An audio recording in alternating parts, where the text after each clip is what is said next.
All right, we're rolling. Welcome, everyone. Winning Mindset Formula. I'm Tom Tabor. Here with me today, special guest, familiar guest, Kagen Skidmore. Say hello, What's up? Skid. What's up? What's up? How's everybody doing? Oh, we're doing great, buddy. Great to have That's you on. perfect. That is perfect. So, brief update on our good buddy Jonathan. So, Jonathan is pursuing his career in real estate. So he just started courses this past week. So it's been pretty hectic for him. He's been really busy. Um, so a little temporary leave for Jonathan, but we know he's going to crush those courses, and we know he's going to be a hell of an agent someday. Words of encouragement from Skid. There we go. Hey, real estate is hard. Let me tell you right now, he is going through it for sure. Oh yeah, but I'm sure he has the traits to be a great agent. I mean, dude, he can sell a he can sell a ketchup popsicle to a woman in white Right. gloves. Yeah, that's awesome. Well, I'm happy for him and good luck for sure. Absolutely, buddy. Well, hey, today's episode, main theme today is motivation. We want to talk about what gets people to tick. There are several different types of motivation. In fact, Skid, my perspective on motivation has changed in the past week since we actually had Tim Boyle on here. He gave us sort of his insights, what he deals with, what motivates him, and I was definitely blown away. You see, Tim, he's not impacted by those external factors. I wish I could say the same for myself, but Tim is a guy that's internally motivated. He doesn't let the outside noise really affect him. He said something that really stuck with me. Anyone that's going to put you down, it's because you're in a better position than they are, and that That's the truth. that Yes, spoke that is volume to me. 100% truth, man. Tim's the man. Love you, Tim. He's been man. I mean, I tell you what, really, that whole team, we had a bond for us being like from different places of the earth. We all connected really well. And I think I talked to Tim probably 3 weeks ago. It was whenever he signed to the Jets. We Mhm. talked and talked for a little bit and caught up a little bit, but haven't seen him in a while. Need to all get. We were talking. We need to have like a reunion, man. Get some of these guys back together. Absolutely. Well, hey, there's plenty of opportunities this year. I mean, I know for sure I'm going to the Mm, EKU Kentucky game. yeah. That's going to be a big one. And then there's actually one here in my home state of North Carolina. They're playing Gardner Webb at Gardner Webb this year, so that'll be Oh exciting. yeah. That's how far away is that from you? It's only about an hour, so not too bad. That's not bad at all. Yeah, Not bad man. at all, man. Oh yeah. But yeah, I guess I'll start off by talking about what has motivated me in the past. Then we can share what's motivated you. So Skid, I want to paint the picture for you. I want to go back to 2017. So I got to say, 2017 is probably the most motivated I've ever been in my life, and I will say, for the most part, I was externally motivated. There was definitely something out of my control that motivated me. So in 2017, I mean, this is when I lost my scholarship at UConn. So we had a change in coaching staff. We had a new coach come in. I won't even mention his name. Um, but so there were a few of us that were previously walk-ons that earned scholarships under Coach Diaco. Coach Diaco he said to me personally, I would never have to worry about paying for school again. He said, I'm a Husky for life, and I earned this, and I will never have to worry about paying tuition again. I was a big part of the team, and he said I was going to be all I had to worry about was playing football. And then, yeah, come the day I lose my scholarship, our new coach just straight up lied to all of us to our faces. He said, "Oh, we were told that this was only going to be for part of the year, and that was it. And then we could do whatever we wanted with your scholarship." So I used that as motivation for the entire 2017 season. As soon as I transferred to Eastern Kentucky, that's what motivated me every single day. Every single lift, every single practice, shit, every single meeting, and of course, every single game. I thought about this guy every single day, and my whole purpose was to prove him wrong. I had the biggest chip on my shoulder, and that just fueled me. So, the intense guy that you saw in the weight room, there was definitely It's something quite a few behind it. times. Yeah, quite a few times for sure. But yeah, man. I mean, I tell you, with I come from Somerset, Kentucky. I think the population 60,000 people. You don't hear a lot of people going out and playing football and really just any kind of athletics like that at all. I think we've had a couple here and there play softball and go play at other places like that. But like from my school, I think we've only had probably a total of 5 or 6 like get big time scholarship offers. So you want to talk Mhm. about a chip on your shoulder, man? That's just every day, especially when you go and play college football. I feel like uh, every day, if you don't treat it like you have a chip on your shoulder, like you just get recruited over top of, and then you just get thrown into the wash of players that just weren't necessarily good enough. This guy's a freshman and he's the same as this guy that's a junior. We're gonna just X out the junior and just start with this freshman, so because we can make him better. So it's like I think in life, man, if you, I walk around with a chip on my shoulder all the time, but I like I'm not good enough. You know what I'm saying? So it's like Exactly. that's why I try to and hopefully my son one day I can he'll be the same way. Just to live your life like that. I think it's a great. I think you need motivation with anything. I do. I think you're the most motivated person I think I've ever met, Tom. I mean, you still live like you're on the like we have spring practice next week. It's Got to be just ready. You never know when your number's I going to be don't know called. how you do it, man. I don't know how you do it, but uh, yeah, but So yeah, man, yeah, let me man. ask you this: Do you think, let's say long term, do you think it's healthy to live like that, to like always have that chip on your shoulder, to never feel like you're good enough? Probably Like, is there not. is there I a point in mean, time where that kind of external motivation ultimately takes a toll, and maybe we should switch to more of a focus that Tim has, where he doesn't listen to the outside noise. He seems to be more like driven by positivity that comes from within. I think that I think Tim's example is a great example. Is that uh, me and you are different.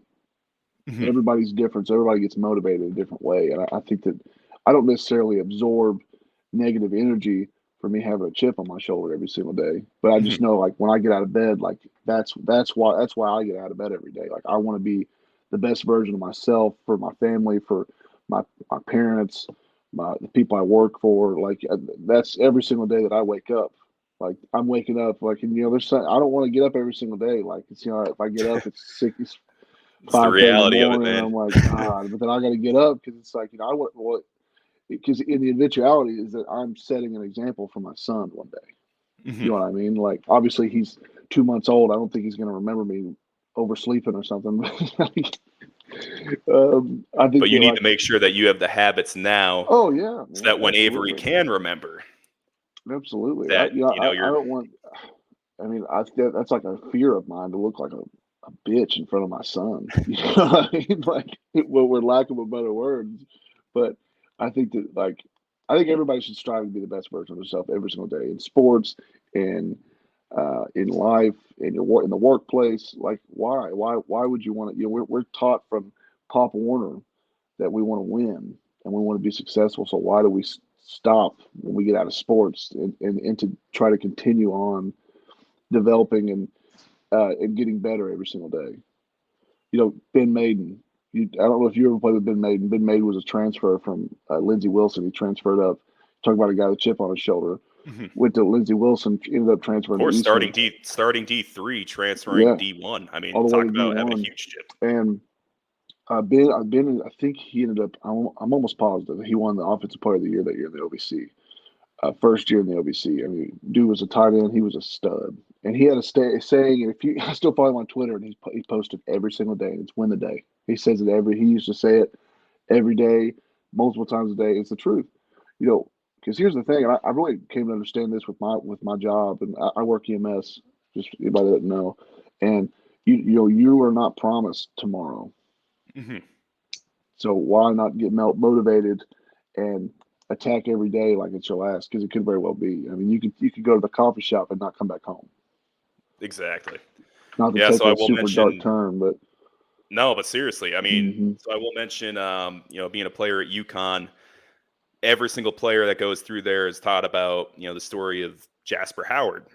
So Jasper Howard played there in the like early on in the 2000s, and on the day he passed away, he said, "Play each play like it's the last play you're ever going to play." hmm He ended up, I think he had a hell of a game that day, and then that night in Connecticut, he was killed. Someone murdered him, and there's a statue of it's like his number at Pratt and Whitney Stadium at Rentschler Field. So it has the number 6, and then it has that quote, "Play each play like it's the last play you're ever going to play," and then it's basically all over our facility there as well. So you want to talk about living each day to the fullest? You never know when it's going to be your no, last. you don't. You really don't. So it's like, I think that's kind of a that's I don't want to say that like me having a chip on my shoulder is just a that is my sole motivation. I feel like I'm extremely motivated. I mean, I have no reason not to be. You know what I mean? Like, and I think that's one of my driving factors is that number one, I want to be the best version of myself as I can be.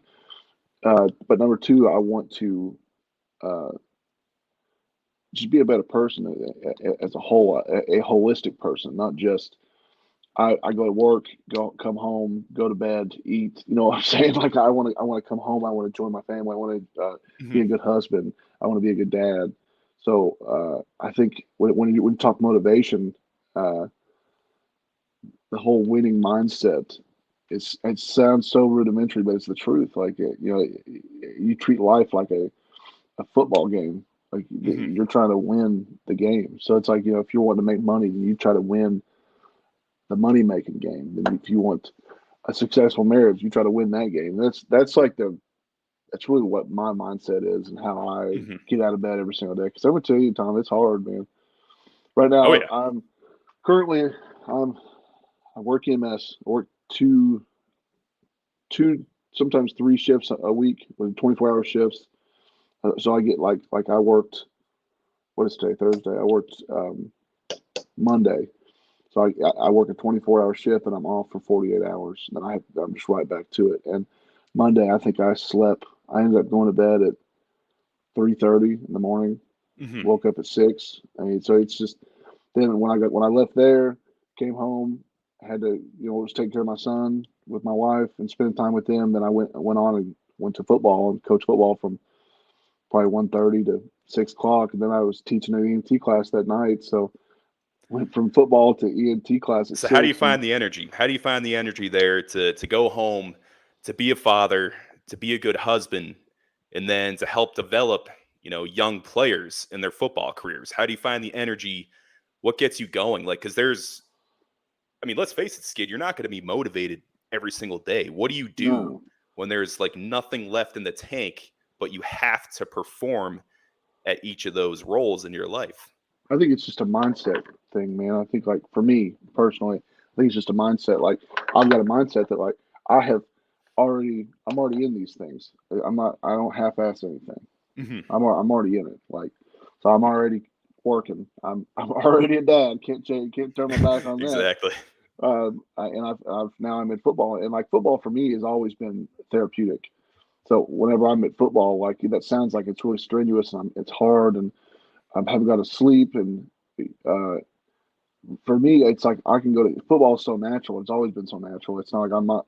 So I can get there, and it's almost like a detox of all the Hmm. craziness around my life. Is that I can go and I'm there for 5 hours, 4 or 5 hours, and it's just we're just talking shop. It's just football, and I'm just being able to go and develop these young kids, and it's awesome. I love it. At the end of the day, it is a kid's game. I mean, that's Yeah. why it's Oh yeah, therapeutic, man. man. It's because bottom line is, I mean, yeah, we, especially when we're in college, we treat it like it's a huge deal. That hmm winning is so damn important. But at the end of the day, you got to realize you're just playing a game. You're playing a game that you've played your entire life. When my head coach reached out to me and wanted to know if I wanted to coach, when I sat down and talked to him, I told him my my biggest thing is like, yeah, I want to win games for sure, and I want to develop some great players. But my biggest thing is that I want to see a change from a player as a freshman to a player as senior, not on the football field, but just in life. And that if I can affect these kids and grow them into men into our society, like that's something that's more important to me than winning games. And call me a bad coach, call me whatever, but like it's for me, and that was Coach Hood, my freshman sophomore at EKU. That was kind of his philosophy. When we were good, but I think we were good because we followed that philosophy of his, and that's just it was and that's just I've lost my train of thought, man. Just being a better person. I mean that was what Coach Hood was. What he was so concerned about us being better people, uh, being good dads, being good boyfriends, being good husbands, being good um, uh, staff in a workplace, like being Exactly. Well, respectful, because being yeah, exactly. I mean, responsible. football's not going to last forever. Football's temporary, man. Hmm. I mean, I found a way to make it not temporary, but it's temporary. I'll never be able to put a helmet on again. And that's why I tell these kids all the time. I was just sitting down with my senior D line. We just concluded spring ball, and I sat down with my senior D line guys, and I was like, "Listen," I said, "that was your last ever spring ball, unless you all go on and play college, but you'll never feel the feeling." I said, "I played college. I know. I've been through all that. You'll never have a feeling of high school spring practice. You'll never have a feeling of walking up on a field on Friday night. So play it like it's your last play."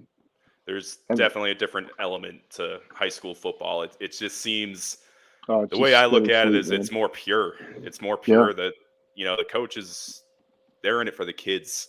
It's not about their egos. Because Hmm. that's something we know about college football. There's a lot of egos. Gosh, I mean at UConn, man, the the egos we had there. I mean, you saw it at Eastern Kentucky too. I mean, there are some egos, but it is so different. It is more pure at the high school level. People are there for the love of the game. College, and then even moving on from college, it's all a business there. I mean, They are more let's concerned go about back to my feeding their families than they yep, are anything about player development. Now, there's some out there. Like I said, Coach Hood was the man, exactly. and he was so good about that. I promise you, other coaches that will be unnamed did not care about that at all. Yeah, my unnamed coach at Yeah. UConn. I mean, it's pretty evident. We were just a number. And okay, I get it. You're a new coach. You want to bring in your own guys. You want to bring in your own transfers. Okay, if I can dump these 3 scholarships here, I can free up some space. Get this transfer from Miami, this transfer from Florida, this transfer Hmm. from Florida State, whatnot. Because yeah, it's their career. They want to do what they believe will get wins. Because Right. at the end of the day, that's all that matters. It's your win loss record. Yeah, and I really think that the player development slides through the cracks a lot of these places, and that's why you see a lot of people, people getting these ex-football players shooting people uh, and robbing people and beating on their wives, and I think there's a somewhere down the line they have Where not it's been lost. developed. Hmm. It's or maybe they just it's more neglect than anything. No, exactly. So now, Skid, let's talk about when times aren't so good. You know, let's say you're on a losing team. You guys. I mean, you were a part of a losing team. Sure. We've all been Yes. a part of Yeah. those. What happens when you go week in and week out, and no matter how much effort, no matter how much work you're putting into it, the results aren't in. You just keep losing and losing and losing. It's and let's just talk about in life too. Like, no matter what you do at work, you're not getting a raise. You keep putting in the effort, you're not getting a raise, you're not getting a promotion. Or let's say in the weight room, like you're lifting so much every week, you're doing the same thing every week, you're training very hard, but you're just not increasing your weight. You're not increasing your max that you wanted to. Like talk to us about that. I think like every one of those you can group them all together and it's one single thing. And it's like Tom, you've been on bad teams Hmm. at EKU and at UConn, and like being as bad as you could have been, just getting blown out. Like I think probably the worst butt whooping we took when I was at EKU, we lost to Jacksonville State my junior year. I think we lost to them pretty bad. It was about like 30 plus. Or Relatable. was that in our senior year we lost, or my senior year it was very 16, similar. lost by Yeah. 16. So I think what drives people, what drives myself, and I didn't play football by myself. We had a full team. I think what the driving factor behind that is that as bad as the losses are, that one win It's so sweet. just sends you over the top. It just makes everything worth it, because then it's like, okay, I put all this time in, put all the sweat in the weight room, put all the time in the film room, all the time on practice field, just to get to the apex, and you're there. And I think that's with everywhere. You're at work, you're grinding, and you're not getting a raise. And then all of a sudden you get that raise, you get that promotion. Like, so then at that point, that just makes you for myself, anyways. It makes me that then humbles me and makes me hungrier to get back to that apex point, because that's what that's when I want to feel. Same thing. Like, so for especially these young kids out here, everything is you're gonna wake up days and it's gonna suck. Oh, yeah.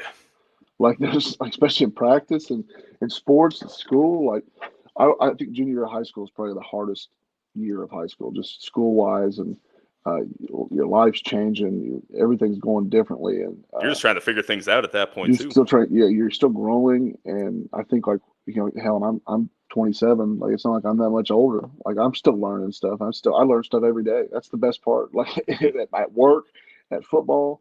Like, I tell you something that it's changed me at football. Is like, I have been so humbled by high school football coaching, because they really came. Like, I know that, like, up here I've got it, but then, like, when I get to these kids, I'm like, oh my god, like, I have to teach them how to slant. I don't. How do I do that? And so it's so humbling to, like, have to sit down and sit back and try to relay all the information that's in my head to these kids. And man, it's just been awesome. But And that's the danger of it, too, is it could be information overload. Like, you yes, have all a this lot of the times experience it from your is, man. college Yeah, days, a and lot of times you it got to is. remember these And are high school kids. I've got a guy that helps with the O line. His name's, I won't say his name, but he's the man. He's been coaching football for like 60 something years, and he'll catch me. He'll be like, "Hey, Skid, you're up here. You need to come down here with these kids." I'm like, "Yeah, you're right. I know." It's just, so I've been having to slow down, which I think I'm getting better at it. And I've definitely seen a growth. That is what's beautiful about high school football, man. Is when you get to college, everybody at college was the best player on their team, or Yep. one of the best players. So everybody knows their craft. You're really just honing your craft at that point and making people, like, you're not going to make people faster at college.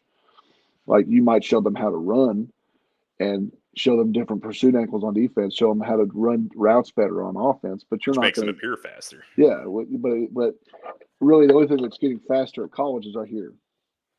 Hmm. Your football IQ is what's really changing. So, for going back on the topic of motivation, what gets me motivated to do all that stuff is that, like, if I could make an impact in one of these kids' lives, if at work, if I can impact one patient, if I can have a positive influence on my family, on my son, on my wife, like, that's what motivates me every single day. The goods, the bads, because they're not always good. So I think they're mostly bad. Hmm. But man, that one win is what sends you over the top for sure, and it drops you back down below, and then you just get back on the grind again. It's No, same thing with, like, exactly. my freshman year, we were really good at Eastern, and you know what really sucked when you're really good like that, when you take a really bad loss. Hmm. That is just humbling. Yeah, we lost to Florida. I mean, that wasn't really that bad of a loss. We lost to Jacksonville State. We lost to them in overtime my freshman year, and if we beat them, we'd have won the conference. And it was just, that was gut wrenching. That game, that final score was like, what year was that, Tom? I'm gonna look that So up. your freshman year would have been 2014. Yeah, because it was a really close game. I don't remember this. I think we A close game with Jacksonville State. That seems unlikely. just hold on. Yeah, we finished 9-4 my freshman year. Hmm. We lost Jacksonville State 20-6. That does not sound right. I think they scored a last second field goal, because I think it was 17-6, because they scored on like a pick six or something, and yeah, that was at home. That was a really, really, really good game. And but if you look on the schedule, we then go to Murray State, and we are now at that point we are 1, 2, 3, 4, 5, 6, 7, 8. We're 8. We were 8-1 going into the Jacksonville State game. We lost Tennessee Tech that year. That was a crazy game. We'll have to talk about that sometime. Mm-hmm. But then we go to Murray State that next week, and Murray was good. They were third in the conference. We were second. Jacksonville State was first. So if we'd have lost that game, we wouldn't have made the playoffs. Yep. And that was our last regular season game at home. Yeah, that was at home, not at Jackson. That was at home. So we could have easily came out here and laid an egg. And so that game we get down. I wonder if there's a box score. So you say the loss against Jacksonville State made you guys hungrier? Yo, for sure. That's what I'm saying. So here's a box score for you, man. So we go down 27-7 at half to Murray State, and we used to have this chaplain on the team. Cuz. Yeah, I forgot Cuz. Yeah, so Cuz came in, man, and you remember how mellow Cuz was. He was always just chilled out, guys.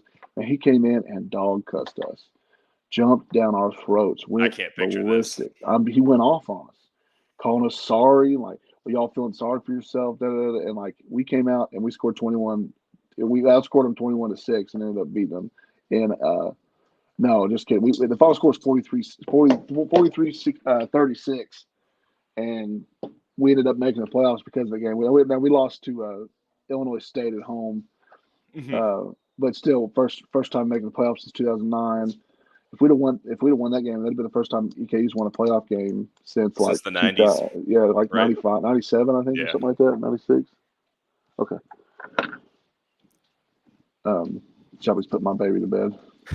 Man, babies take a lot of naps. They got the life, man.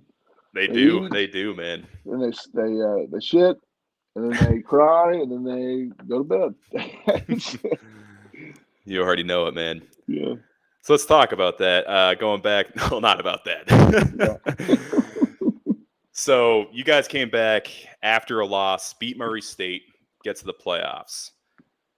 So let's say when you're rock bottom, does that generate the most motivation in general? Like let's think about a time where maybe in life you were rock bottom. Like it can't get any lower than this. Like did that give you some sort of extra juice to be better or to be in a better situation? Well, I think that I remember that game we lost. Well, I tell you what, let's talk about one that me and you can both relate to. That we were both on the team for. So we'll talk about Jacksonville State my senior year. Mm-hmm. You know, that was the game where we went down there, drove it straight down the field. We were moving the ball. I think we that first drive we had like 60-something rushing yards. Like we were just absolutely decimated. It was a 16-play drive that ended at the 1 yard line. Yep. Yeah. And I don't remember. I keep all these games get confused. Did Tim threw a pick six, or he threw a pick? Threw a pick in the end zone. The pick six came right before the half. That's right.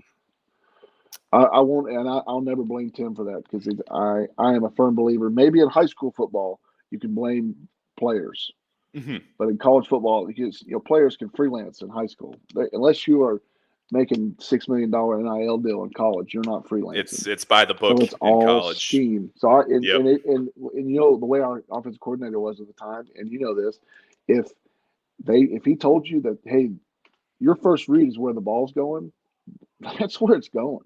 Period.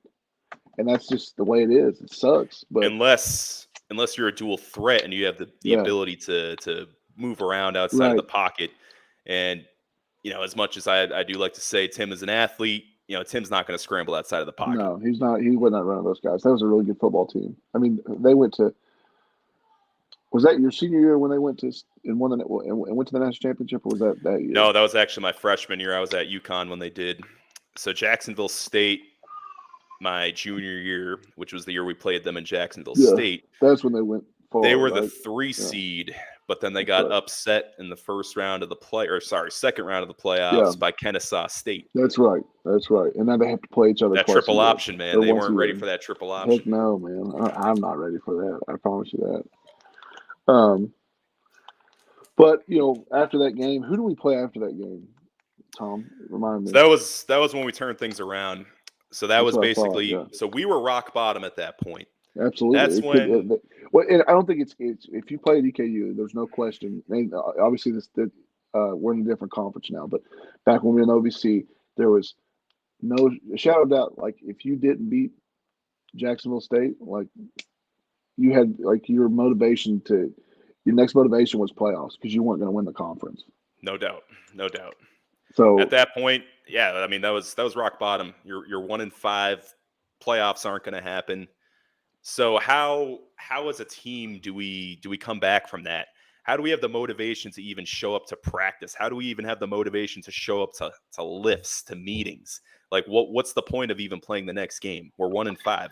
I felt like our team as a whole, I felt like we were a completely self motivated football team. I don't think that our coaches, and it's not talking bad about them, but I don't think they did. Now I think Coach Hef did a great job for us, but Hmm. I don't think a lot of those guys were very motivating. As opposed to they were at the bus stop waiting for their next coaching adventure. So they really EKU was just a springboard for the rest of their careers. So I don't think they had the emotional connection like Coach Hef did with us, and I feel like Coach Z with the tight ends had a very similar connection as well. Uh, Hmm. but I just remember on that when we got back to Richmond. I mean, it was what time? Like It was like 3 a.m., 2 no, or it 3 was a.m. later. It was later than that. I think it was like 5 because Hmm. remember me and you went to Waffle House. That's Yep.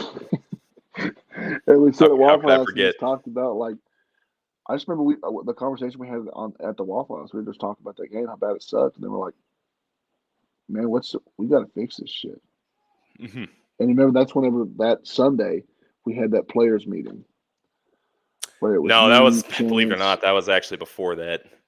Was it really? Yeah, so that was after we I got thought that was. humbled. So we got humbled early on in the season.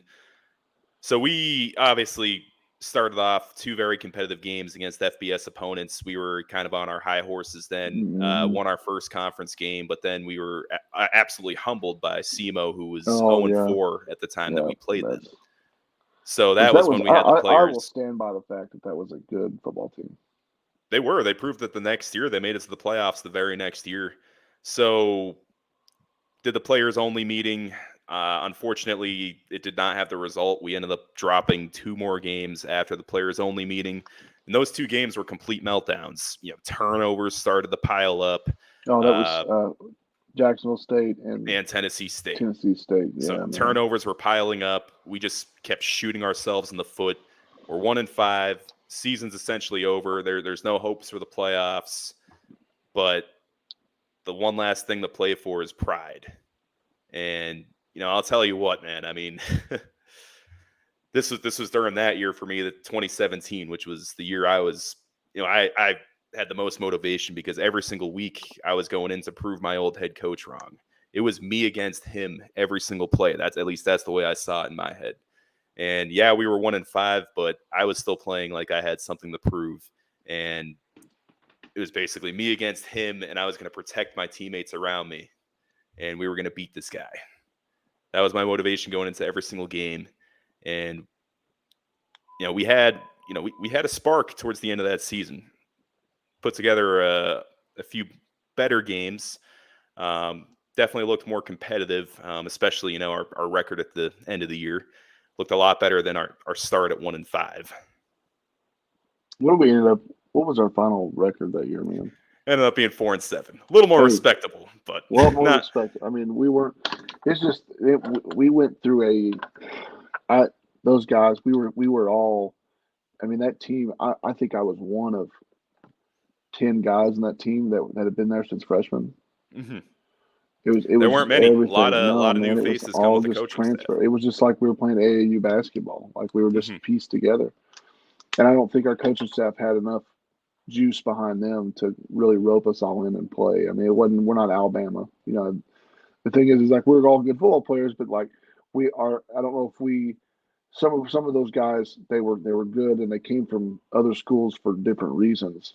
And I don't think some of the especially when these guys that were coming from bigger schools dropping down to FCS, I guess they really got humbled as the fact of like what FCS football really is, and it's and now like I mean, gosh, how long has it been, Tom? 5 years, 6. 6 years. Golly.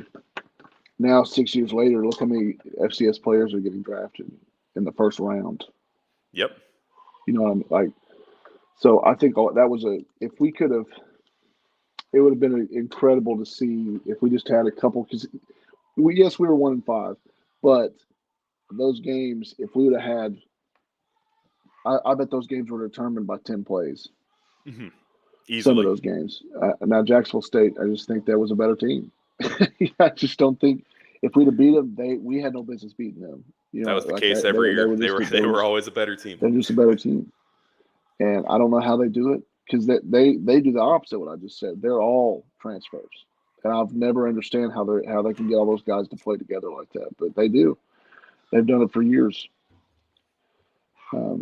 But for us, I felt like for myself, being a senior and I was a captain and I was the one of the quote unquote juice men of the team, and I had to find somewhere to get motivation to help us play out the year because it was at the end of the day it was my last couple games of ever strapping up a helmet.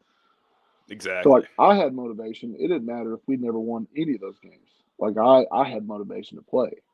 But like some of the freshmen, the sophomores, even the juniors, they don't necessarily have the same motivation. So then, I think because there's more at stake. Like they have more games to play.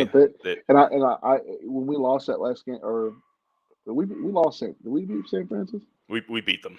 Yeah, dude, I'm telling you, all that was a blur. But that last game, if the last loss we had was against Austin P. That was the first year we lost to him.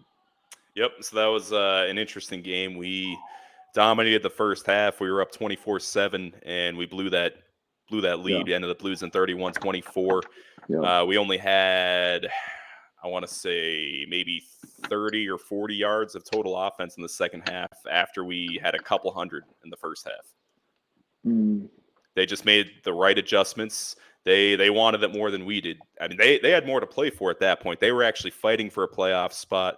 We weren't. We had just come off of a very emotional loss against Eastern Illinois, where we essentially lost on the last play of the game. Yes, it went into overtime, but they tied it up on the very last play of the game, that, miraculous catch in triple coverage. That was pretty spectacular. And then I think the wheels just fell off. We're up 24-7, and it's kind of like once Austin P got some momentum, it was kind of one of those moments like, hey, here we go again. But I think I remember that game when we lost. I couldn't remember which one it was, but I remember the last loss. I heard people in the locker room talking about like, "Ah, man, I got 3 more years. I'm not even worried about it." And it's like, I think where motivation, especially with college sports and in life, I think motivation rolls hand in hand with leadership. And I think your really motivated people are some of your best leaders, because not only am I motivated to play football, but then I have to find a way to play with 21 other guys and get them to all band together and hey, be on the same page.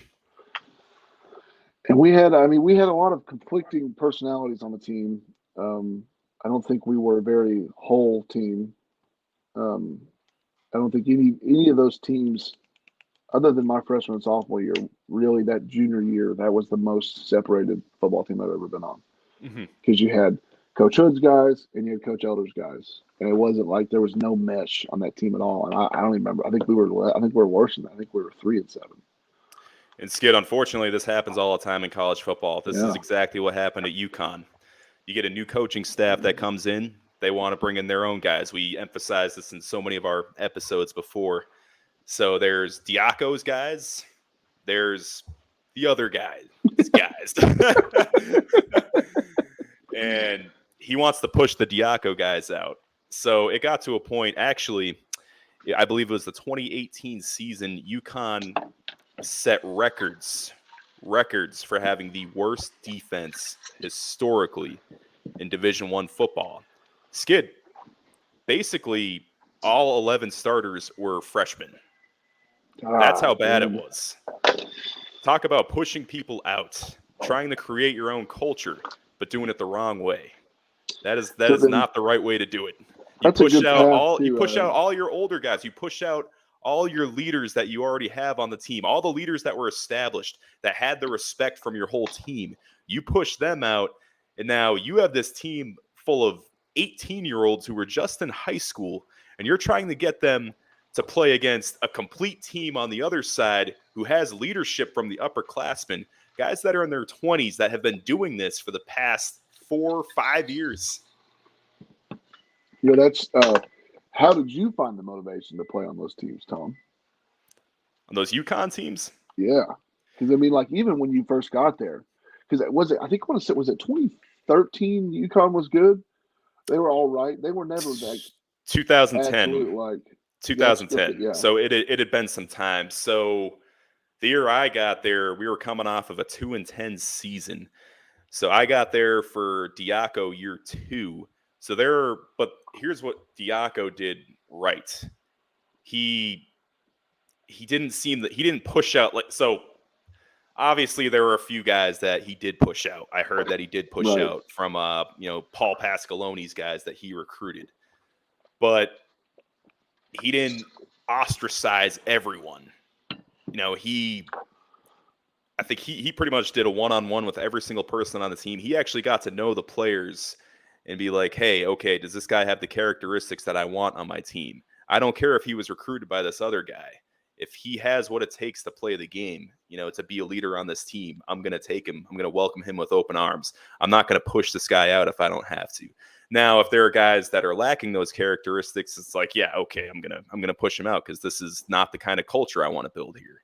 Like, that's understandable. So I will say he did a great job in not pushing everyone out, because obviously the guy that came in, he was like, yeah, I'm pushing all of you guys out. You guys are losers.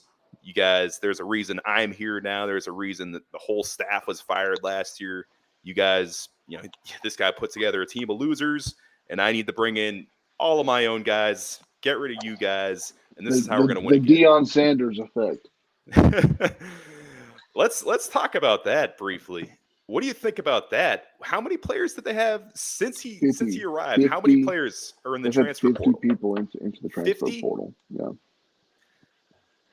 I'm gonna be honest with you, man. This might be like a hot take, but I love it.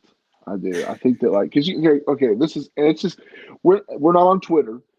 Like we have seen firsthand college locker rooms, and there were people there on our teams that had no business playing football there, that never would have played it down there. Like I like these, some of them I didn't like, but some of them I liked, and that doesn't mean that they were like I don't know how the hell they got there. Yep, multiple, and I'm sure that's what. These Division I colleges go. The big ones, especially, they'll recruit people based off of, well, this guy's 6'7". He must have had a shitty high school coach. I can teach him how. Exactly.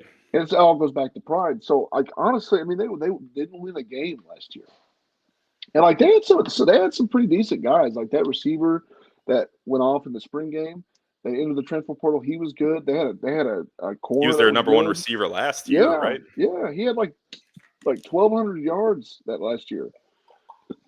He was a talented receiver, but it just goes to show you, I think for him it's definitely pride, but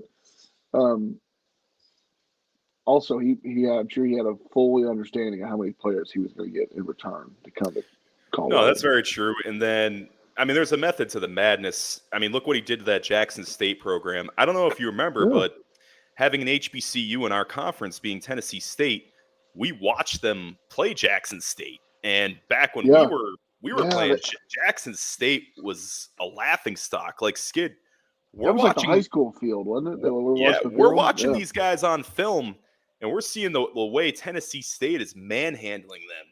And we're like, dude, this team is not a Division I program. How long was he at Jackson State? 2 years or 1 year? No.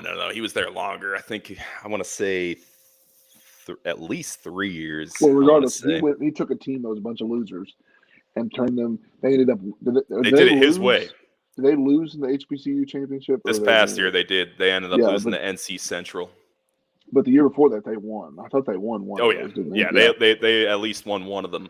And under then Coach he Prime. turns and gets the number one projected player in the country to skip over Georgia, Alabama, and Bama, and go to Jackson State, Ohio State, and go to Jackson State. So you want to talk about motivation?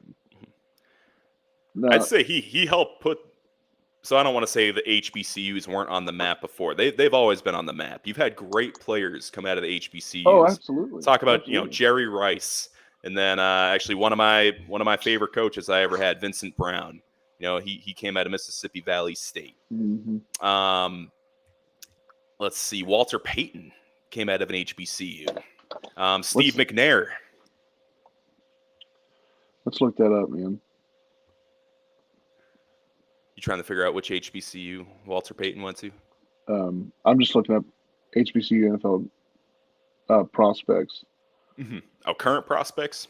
No, just all time. I don't know anybody currently. I just don't really watch a whole lot of college sports anymore, man. I've moved on to watching the Packers stink it up in the NFL instead. No pack, no.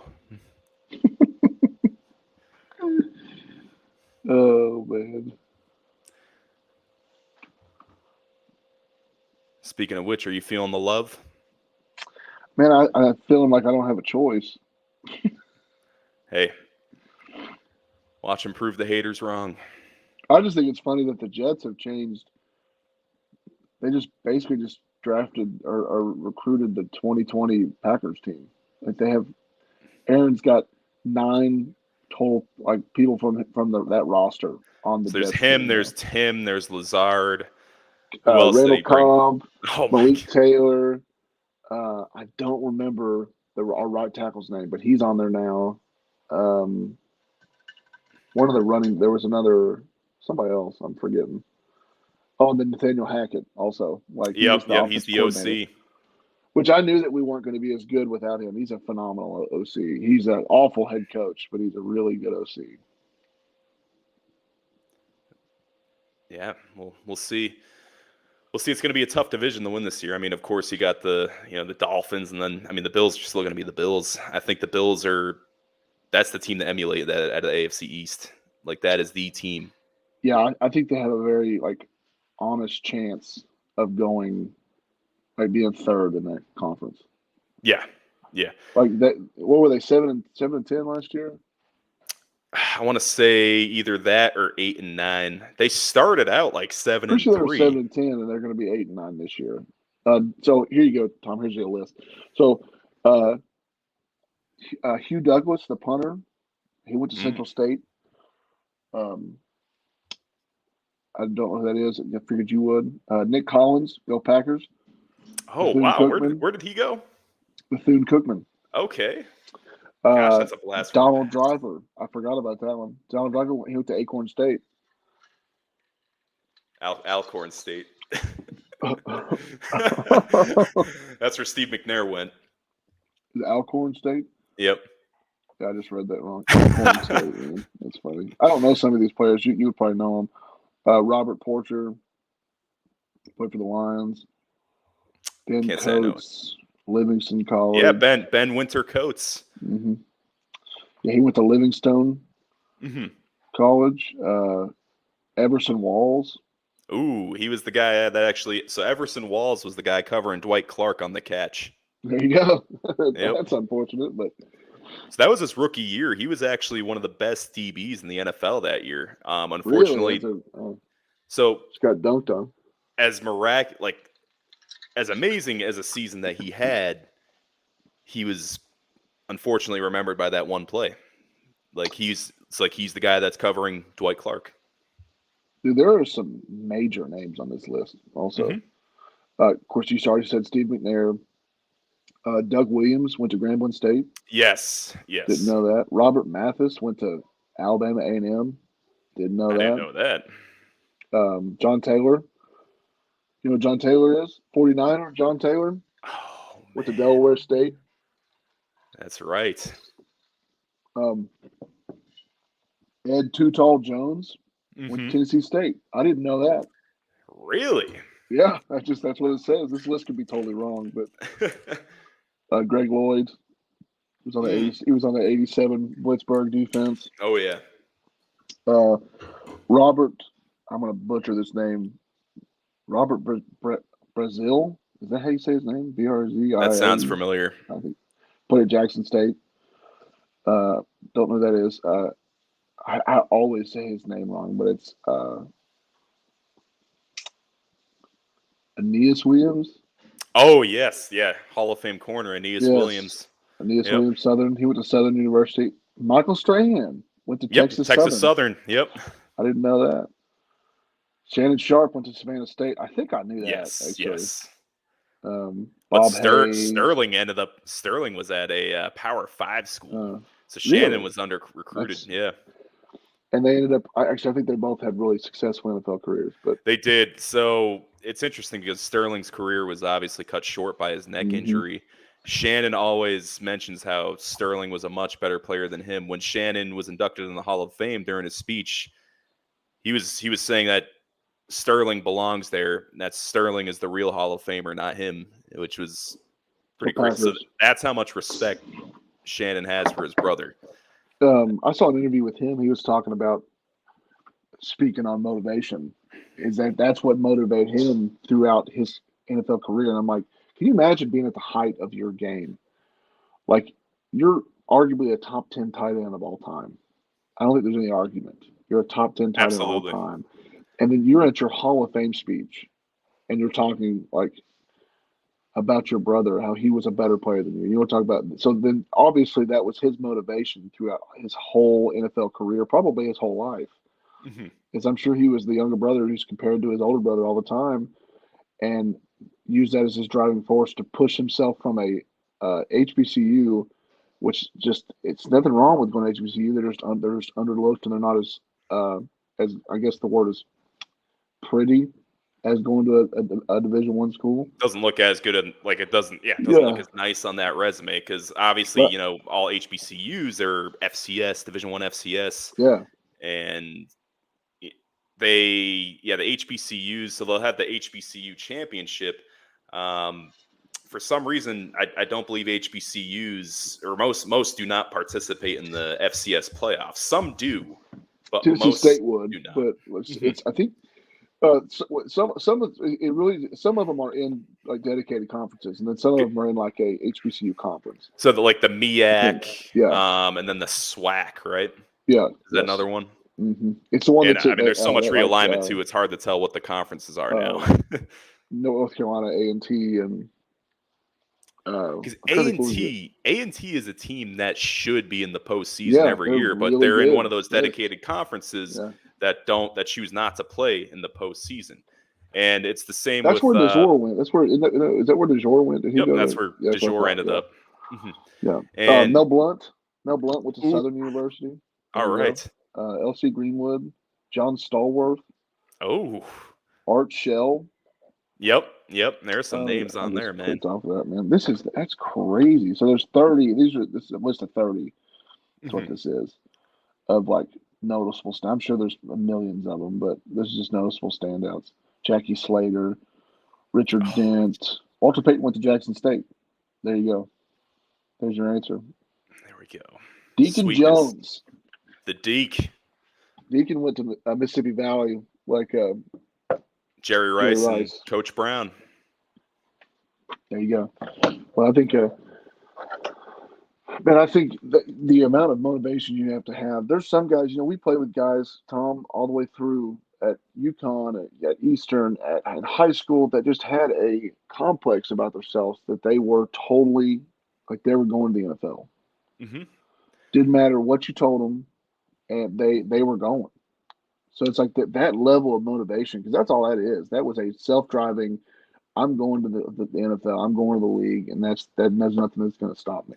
One of the most confident players I ever met in my life was my buddy Foley Fatukasi. My freshman year at UConn, so Coach Diaco made us share in front of the whole team what we called our drivers. So basically, we put a presentation together and we had different pictures. So like it could be family, friends, or whatnot. Foley presented, and he had a giant logo on his presentation, and it was just the logo of the NFL. And this is what, 3 years before Foley gets drafted, and he's already saying, this is my biggest motivation in life. I'm going to play in the NFL. That is why I have this as my main driver here. I know what's going to happen, and I'm going to do everything it takes to get there. And then it was no surprise to any of us 3 years later when Foley got selected by the Jets. He's one of the hardest workers I've ever seen in my life. Just his motivation alone, his work ethic, his character. Like, that is your like, when I think of anyone who makes it to the NFL, that is the guy I think of. It's like, it's a league of Foley Fatukasis. I mean, we'll look at Tim. There's another one. Look at Tim. I mean, if you look on paper, and every person around, like, Packers fans, Bears fans, a little bit Lions fans, and now Jets fans, they're all going to go and look at Tim's record in college. They're going to look at his pick to touchdown ratio. These Mel Kipers, these Twitter Mel Kipers out here are going to talk about how he's a terrible quarterback. We gave him money. We wasted time. And it's just like, people don't understand that, like, they don't know him. They don't know him. And they don't know, like, you can play some football, okay? And how he stays driven like that it really is incredible. And I mean, we were around him. I've never seen anybody watch more film than Tim Boyle did. I've never seen anyone handle failure as well as Tim. No, dude, look, I mean, seriously, yeah. What a guy right there. Oh yeah, absolutely. Well, Skid, we are coming up on that hour marker, getting pretty close. Time to wrap this bad boy up. But final takes, man. What's your final take on this episode? My biggest thing about this with motivation is just finding something to motivate yourself. Don't be a couch potato. Like, and that's just in all facets of life. Like, find something that is going to drive you to go to work, go to the gym, go do something different, be outside of yourself, but find something and be have a sort of, like, some sort of motivation, for lack of a better word, to go and do something and inspire others. Exactly. That's the point, man. All right. Well, hey, thank you.